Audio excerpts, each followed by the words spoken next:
It's Monday morning, the third week in January. It's cold and relatively dreary, and safe to say I'm grateful to be sitting in a cafe, my hands wrapped around the ceramic coffee cup in front of me.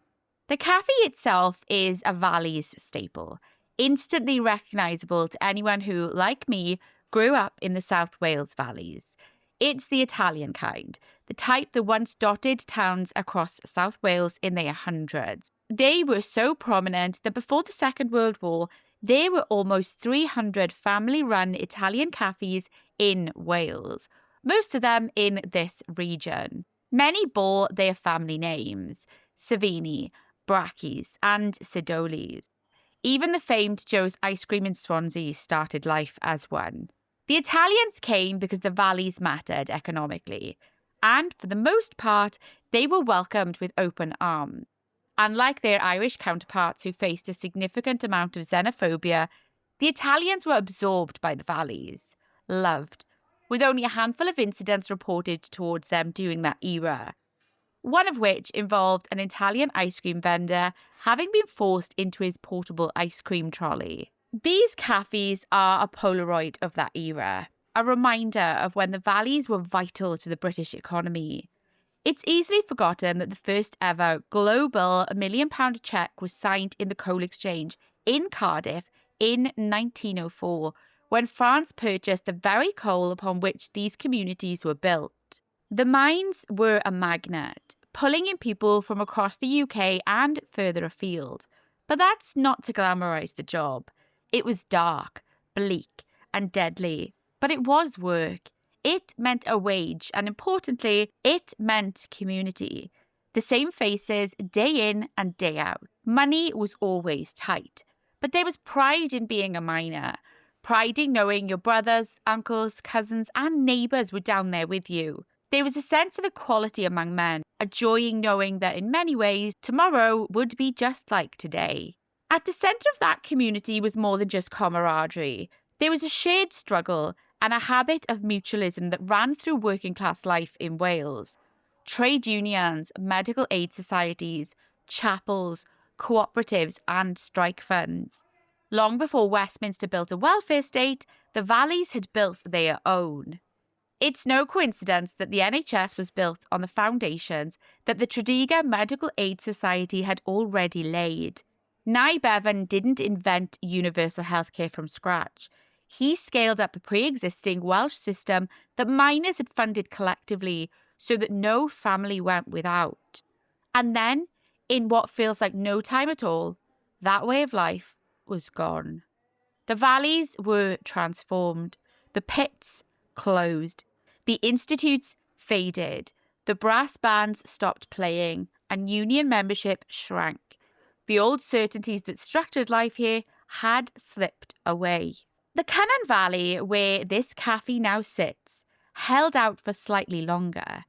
Its last pit, Tower Colliery, didn't close until 2008, after the Tower employees' buyout. The employees had purchased the pit with their redundancy payments, successfully running it until 2008. The mines in South Wales are now history, but their legacy looms large, whether in the form of the miners' institutes that still sit on town high streets around the county, or the coal tips that cast shadows across the terraces. The remnants of the mines are ever present. Today, I'm meeting an old school friend, and I am currently waiting for her to arrive. It's fair to say that I am looking forward to our catch-up, even if we are going to be discussing a really sensitive topic. The truth is that we've lost contact over the years. The vows of staying in touch are long forgotten, particularly during university years. But we did remain Facebook friends, as the social media app had launched a few years before my high school graduation. And yes, I did attend a high school, and that's not just me using an Americanism. It feels fitting that this, a little unassuming, historically relevant cafe in Aberdeen, is where today's episode really starts. This cafe is the pinnacle of what the prosperous valleys once looked like. But today's episode is mostly about what came after. What happened to the valleys and its people, and Wales more broadly, when the winding wheels stopped turning? Welcome to Wales in Context, the podcast exploring the stories shaping modern Wales. Each episode, we take a closer look at the politics, policies, and decisions that affect people across the country, breaking down complex issues and placing them in the wider Welsh and global context. From the Senedd to communities on the ground, we speak to the people who know the issues best. I'm your host, Keisha Page, and this is Wales in Context.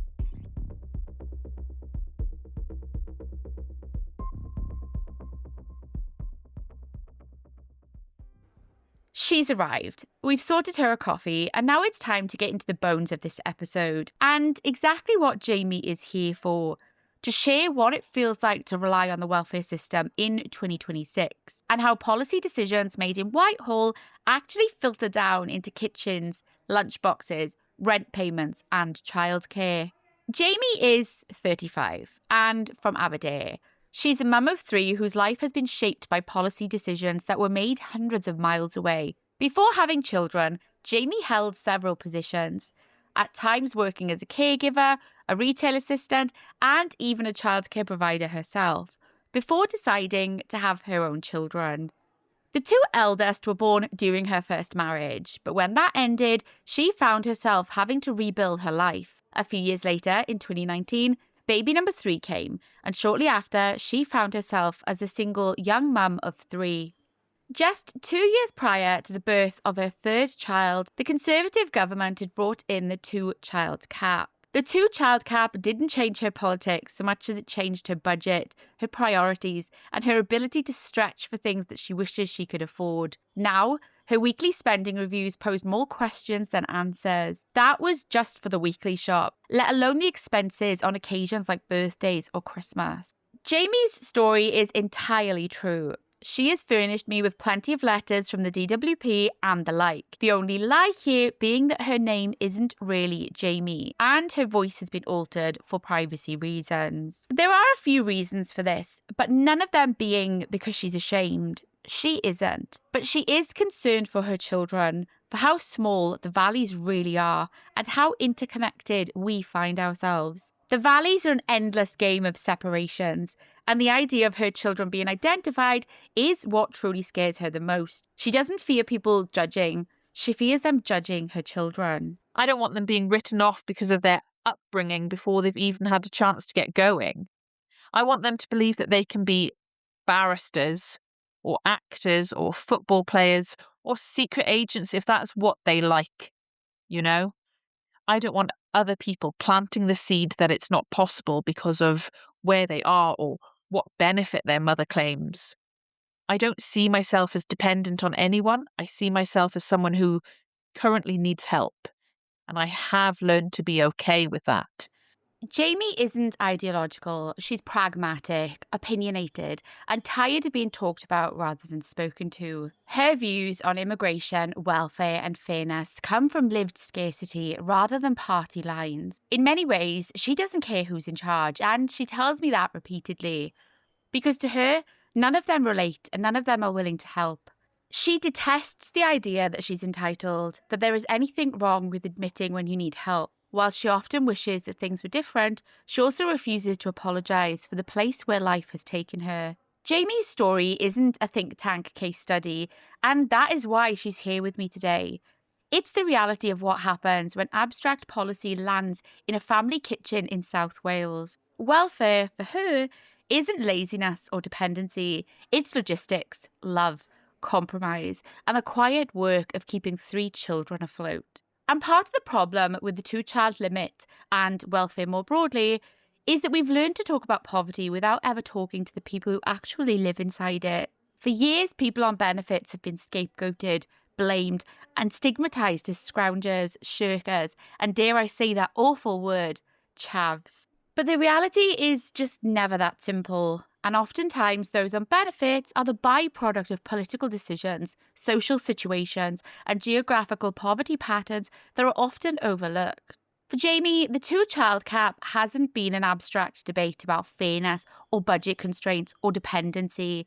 It's been a real monthly maths problem about whether her children can eat properly, grow properly, or live with dignity, whether she can afford to heat or to eat.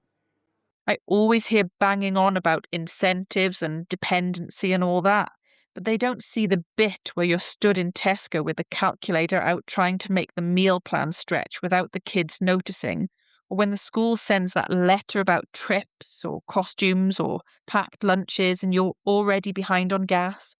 It's not lazy or irresponsible, it's just a fact of it. What can we afford? What can't? And which kid loses out this month? That's what the cap is for me. It doesn't matter why they brought it in or anything. It's just how it affects myself and other mothers and the fathers too. That's what should matter. And in a cost of living crisis, that gap is not theoretical. It doesn't represent a political choice or a cultural judgment. It represents a shortfall that has to be made up somewhere, somehow, or go unmet.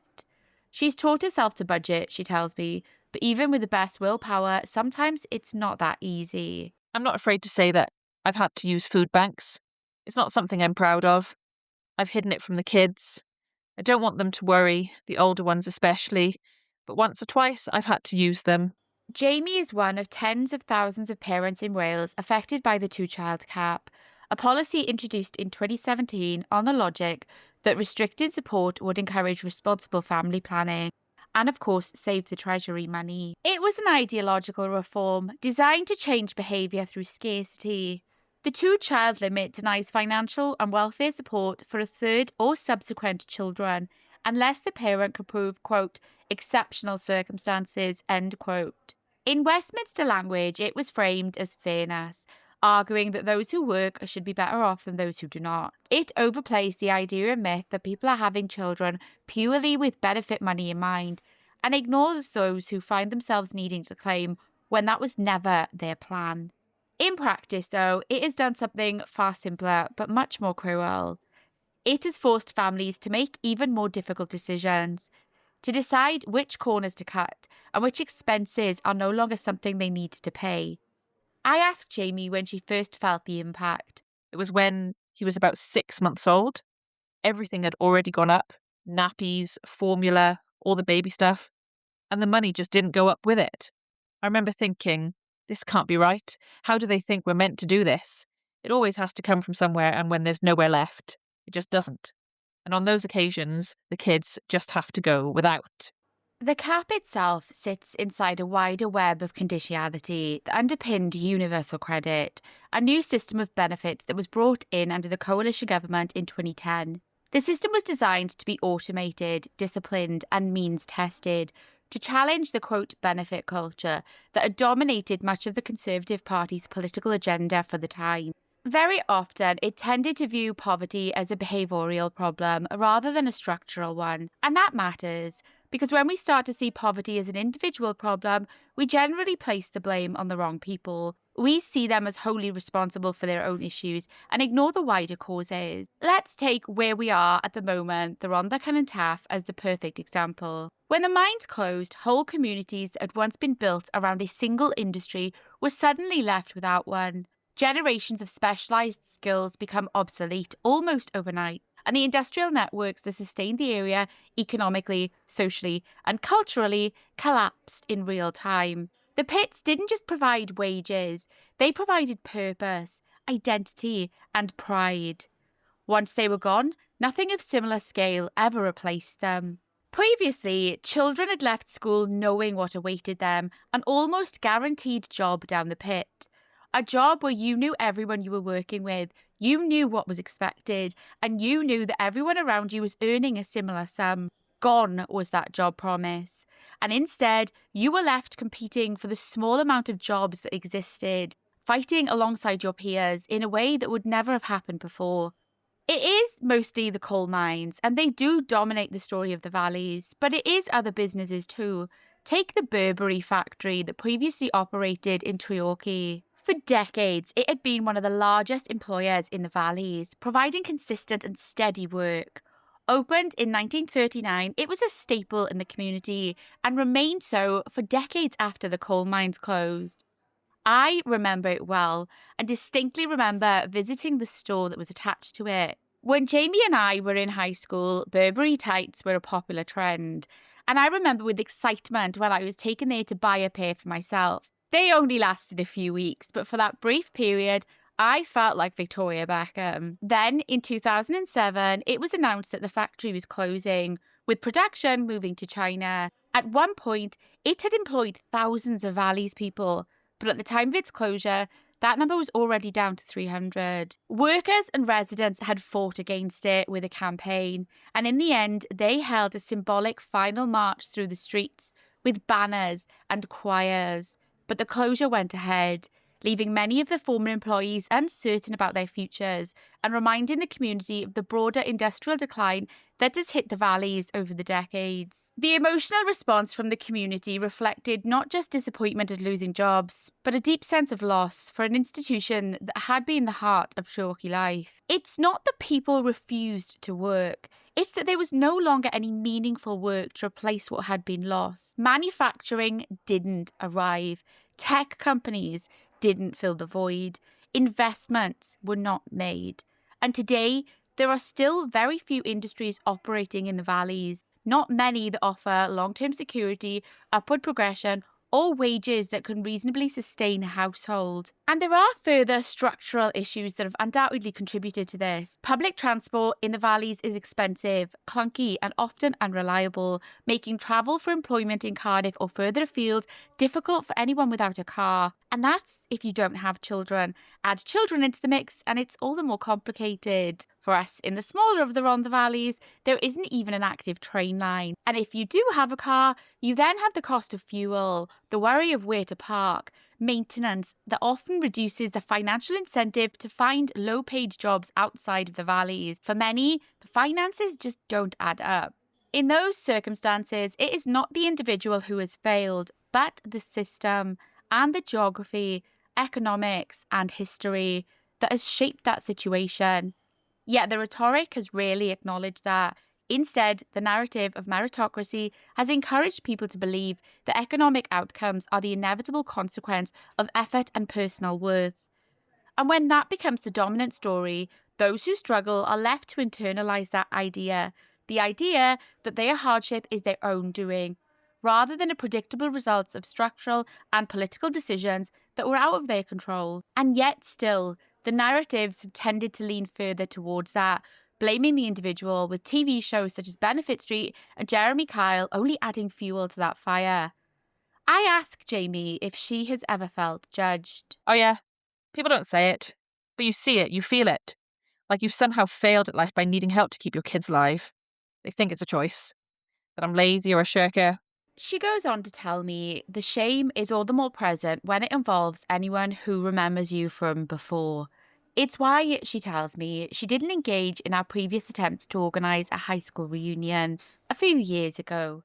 As it happens, for a myriad of reasons, that never came to fruition. But it's why she had no intention of ever attending if it had. Old classmates comparing mortgages, weddings, jobs, gym routines, kids in rugby kits, new cars in the car park, things that she just knew she couldn't relate to. A feeling that she had failed or had not lived up to expectation. It wasn't necessarily that anyone within our friendship circle was cruel. It was that they wouldn't know what questions were safe to ask. Benefits tend to sit on the edge of polite conversation. You're allowed to talk about the cost of childcare or how impossible it is to get on the housing ladder or how the bills are just getting more expensive. But I'm on universal credit because the numbers don't work out is still treated like a confession rather than a fact that some people have to face. I lose myself in my imagination for a second, thinking about how this would play out. All of us in our 30s now, comparing jobs, houses, and kids, or lack thereof. Talking about holidays, weddings, new kitchens, pets, dogs, and cats. The socially acceptable stuff. And then the conversation lands somewhere awkward, somewhere without a script. Welfare, poverty, a need for support. Quiet systems that keep people's families afloat. You can almost feel a temperature change without me even creating that as a real scenario. It's at this point in our conversation that Jamie does something that really surprises me. Leaning into a very, very large handbag, she pulls out a cardboard tube. It's navy in colour, and I recognise it almost instantly. It's the exact kind that is used to hold our whole school picture. I have one too, somewhere in a cupboard at home, still taped shut with sellotape that's yellowed at the edges. She slides our coffee cups to the inner edge and begins to unravel the image, carefully unfurling it across the table. It shows us all lined up on a bleacher-style scaffolding, all years, year 7 to 13. There we all are, around 14. Our year group frozen before us, before life had made any of its decisions. That image was taken in the dying days of the new Labour government, a few years shy of the financial crash that would seal their fate. We laugh at the hairstyles, the makeup, the unfortunate individual whose hair blew the second the chosen image was captured, forever covering her face in its entirety. In the image, I spot several of my old friends, many of whom are teachers now, at least one who's a dentist, a doctor, a disgraced former police sergeant who is now behind bars. What the photo really shows is how widely life diverges for a cohort who were born in the same post-industrial landscape. Some of us climbed out, some of us stayed, some of us left and then returned, some of us found stable work, some found debt, some had luck, some found nothing at all. And none of it looks the way politicians like to tell it, as if personal effort is the only variable that counts. This is the part of the welfare story that the tabloids leave out, because people who claim are not chronic dependents. They're often not idle, and they are not ideological. They are parents, carers, they're disabled, they're unwell, they are people in low-paid work, people in temporary work, people between jobs, and the people whose wages just cannot stretch to housing. They are those who've just left education, because the truth is, even university doesn't guarantee a job. The complicated truth is that poverty can happen in a variety of ways, none ever as predictable as we are led to believe. Sometimes poverty is temporary, a shock, a season of life that can arrive without warning. Sometimes it's generational, and sometimes it's impossible to climb out of, even with the best will in the world. But child poverty isn't abstract. It's an ever-present problem, with much of the progress that was made having already been undone. If adulthood teaches us anything, it's that circumstances arrive long before choices, and that the distance between managing and not managing is often just one broken boiler, one bad back, one childcare bill, one job loss. Welfare is supposed to absorb that shock, not as charity, not as a moral judgment, but as an insurance. A collective agreement that life can tilt suddenly and the people shouldn't fall to the floor when it does. Jamie didn't grow up expecting to rely on the state. Few people do. It's never framed that way in school. We were told to choose careers, not contingencies, aspirations, not safety nets. But reality is less linear than ambition. I asked her if she ever imagined she'd be in this position. I thought I'd be working. I was working, but then the baby came and childcare was more than rent, and everything else just added up. What Jamie describes isn't unusual. It's what happens when the cost of living rises faster than wages, when childcare eclipses rent, and when the labour market becomes flexible for employers and precarious for workers. It's the maths of everyday life under universal credit, the shortfall between what a family earns and what a family needs. And universal credit isn't the caricature the media often sells it as, a system for the work shy. Very often, it's the opposite. Of around 7.9 million claimants, roughly 2.7 million are already in work, low-paid work. Around 1.6 million are actively trying to better their work, and more than 3.6 million have no work requirements at all. But this could be because they're carers, parents of young children, disabled, unwell, studying, or of course, looking for work. There was an unwritten assumption that if Labour won the election in 2024, they would revoke the two-child cap. But that was not to be.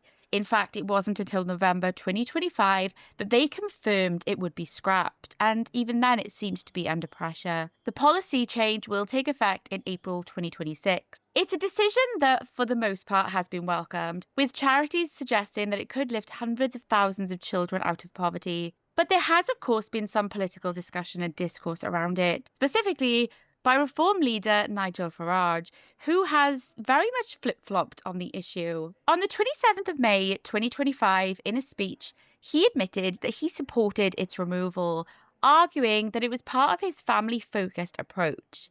In this speech, he suggested that he agreed with it being scrapped, not because reform, quote, supported benefit culture, end quote, but because of their wider impact it had on families. However, he loosely steered it towards traditional reform policy, saying that it would be aimed at helping British families and not those who are coming to the UK and then have children. However, interestingly, following Labour's confirmation in November last year that they would scrap it, Nigel Farage changed his policy position, shoring up the racial element of his own version of the policy. He has now suggested that it would only be lifted for working British people, and that by this he meant a couple who were both working 37.5 hours a week.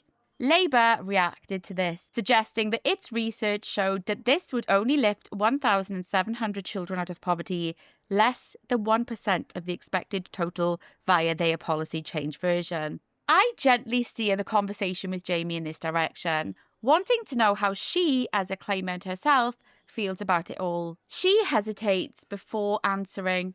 If I'm honest, I agreed with Farage on that bit. Is that bad? Not all of it, but the bit about helping British families first. I know it's a bad thing to say now, but if the money's tight, shouldn't it go to the British people? How do we know people aren't coming here to claim it? We have to be better at sorting our own.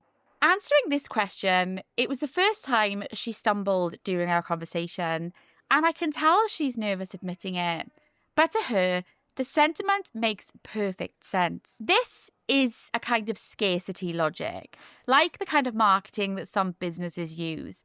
It's the forced sentiment and perception that there just isn't enough to go around. It's what happens when the government insists that fairness and equality means that someone has to lose out. But there's something else underneath it too. The politics of blame turned inside out. For years, people in places like the valleys have been told that their circumstances are their own fault. They were the ones judged, lectured, moralised at. Work harder, try harder, budget better, make better choices. Shame does its work quietly. So when the chance comes to redirect that judgment onto somebody else, it can feel weirdly relieving. Not because it's true, but because it momentarily lifts the burden, a kind of reverse meritocracy. The blame was placed on us, and now we can blame somebody else. But here's the counterpoint that really makes the front pages or the Facebook comment section. The welfare state is not being drained by immigrants, and it never has been. In fact, the numbers say the opposite, because the number one benefit spend in the UK is actually the state pension, followed by universal credit, then disability, then housing benefit, and finally carers allowance. Meanwhile, migrants, particularly recent migrants, are among the least likely groups to claim out of work benefits, for the simple reason that many are in essential labour, on visas that are tied to employment. The stats for the Rhondda Cynon Taf speak for themselves. Of those claiming benefits in RCT, an overwhelming majority, 27,000, are white. Only 193 are Asian, 86 are black, and 227 are of mixed ethnicity. The impact of immigration in these areas, particularly in a negative sense, is pretty much non-existent, but it's the perception that matters. The story that immigration is straining the welfare system has always been a political narrative rather than an economic one. Its power comes from austerity. When scarcity is manufactured at the top, the blame is redirected sideways. And in Wales, the racial element looks different again. While the valleys of the late 1800s did see higher levels of immigration, that's just not the case anymore, and rates remain relatively low. The vast majority of claimants, the overwhelming majority, are white, Welsh, working-class families living in post-industrial towns where wages are low and chronic illness is high. What the data shows is pretty simple. Poverty in Wales is not driven by immigration. It's driven by deindustrialisation, disability and low-paid work. It's driven by complex generational causes. Immigration didn't close the pits. Ukrainian refugees weren't in the boardroom when Burberry left Treorchy. Asylum seekers didn't make childcare more expensive than rent. Migrant workers didn't design universal credit and all its sanctions. But immigration is a convenient character in the story because it introduces a visible outsider to explain an invisible cause. When I push back gently, not arguing, just showing Jamie the statistics, she doesn't bristle. She just looks tired and exhausted. Deep down, if I'm honest, I know it's not the families coming here causing it. It's just that feels like something real I can blame. Perhaps I'm angry at them a bit. It feels like everything's stretched and no one wants to say it. And that is the real point here. Race enters the welfare debate not because it explains the faults in the system, but because it explains the story. Racism, like austerity before it, is a narrative, a way of organising scarcity, sorting deserving from undeserving, drawing moral circles around who gets help and who gets blamed. And then we turn to where this all really sits: class, geography, and the quiet arithmetic of life on universal credit. Scarcity turns fairness into triage. It's not about who's deserving, it's about who doesn't get left behind. And that's the uncomfortable truth in places like the Rhondda Cynon Taf. It's not prejudice that keeps this racist welfare debate alive. It's precarity. The welfare debate rages on, even if the terminology and discussion has mellowed slightly. The media have tended to avoid the car crash benefit entertainment of old, and now you're more likely to hear these debates in pubs than you are on TV shows. But while people's circumstances remain perilous and uncertain, while wages remain low, and while poverty remains just one unfortunate circumstance away, people will always seek others to blame, whether it's immigrants, refugees, or asylum seekers, whether it's those on benefits, whether it's just the passage of time, or the politicians, past and present. What ultimately matters is that we lay the blame at the feet of those who are truly responsible, and that we force them to take action to change it. When Labour finally announced that the cap would be scrapped, Jamie didn't feel vindicated or triumphant. She didn't rage about why it had taken so long. She didn't even celebrate. It's good. I'm glad. It'll help, but it's not a miracle. It'll make things easier, but it doesn't change the reality of how hard it is raising kids these days. And it won't change the last 8 years. I still worry about the impact it will have on them long term. I reassure her that she's doing things right. She's doing all she can. And this feels like the perfect moment to mention how important welfare truly is. Because sentiments are brilliant and political discourse is important. But the truth is that welfare is a lifeline for many people like Jamie. And there is important academic research that does prove it. One such example is a report that was written in 2024 by Catherine Michelmore of the University of Michigan. She investigated the impact of various tax credits and welfare programs in the UK, USA, and Canada and the impact that they had on children. And what she found was telling. Quote, "The evidence from these countries suggests the tax credits have positive impact on children for a host of different outcomes, including infant achievement, educational attainment, wages, and poverty in adulthood," end quote. In terms of the UK, she found that, quote, "a static analysis suggested the introduction of the working family tax credits in the late 1990s led to a substantial decline in child poverty of more than 90%, particularly among children residing in households where at least one parent was working," end quote. The decision to remove the two-child cap has been seen as a wholly positive, with charities claiming that it will dramatically improve the lives of those affected. But scrapping the cap fixes one part of the problem, but not everything else around it. It doesn't solve childcare that costs more than rent. It doesn't solve transport that turns a minimum wage job in Cardiff into a loss. It doesn't solve chronic illnesses that take generations to unpick. And it doesn't solve the big issue, which is deindustrialisation. The valleys sit at a difficult crossroad inside all of this. The Welsh Government controls health and education, but not welfare. It can improve childcare, but not universal credit. It can run the NHS, but not the DWP.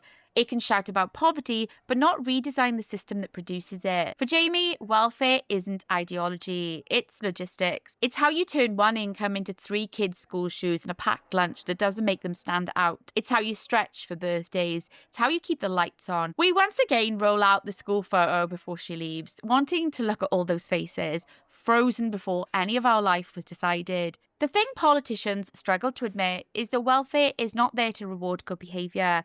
It's there because life doesn't always follow logic, because a country where no one ever needs support just doesn't exist. But here's the crux of it, because when we talk about fixing a place like this, we tend to mean building a bypass, opening a retail park, opening a factory. But the reality is more patient than that. Healing is generational work.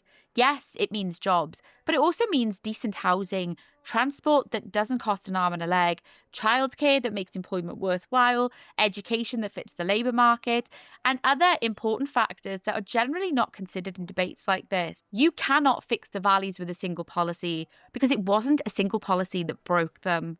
At the end of our conversation, Jamie gathers the photo and slides it back into the cardboard tube. I thank her once again for taking part in today's discussion, for meeting with me, and we vow once again to stay in touch. She tells me she wants to finish by saying one further thing, something she thinks is really important.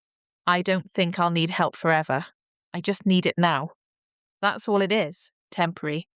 One day I'll be back in work and will be repaying the support via my taxes, and hopefully my kids will be too. Perhaps that's how we need to talk about it. Instead of seeing it as an expense, see it as investment, because one day my kids will do big things and they'll repay every penny. And that is the point, isn't it? Welfare is not meant to be a lifestyle, and for most people, it isn't. It isn't indulgence or idleness or a moral failure. It's a crutch. And crutches are not embarrassing. What they are is necessary. They stop people from collapsing. They allow you the space to heal, but they also let you move forward when life happens to knock your legs out from under you. In the valleys, welfare is not dependency. It's continuity. It buys time. It buys dignity. It fills the gap for people in a moment of need. If we want the next school photo, the one our children will look back on in 30 years from now, to tell a different story, it won't be because we cut welfare or moralised it or means tested it into oblivion, or because we only allow certain races to prosper and others to fall behind. Instead, it will be because we treated poverty as structural, not personal, because we invested in futures instead of blaming families for surviving in the moment, and because we understood that rebuilding a place is not an exercise, but something that takes years, something that is worth the investment.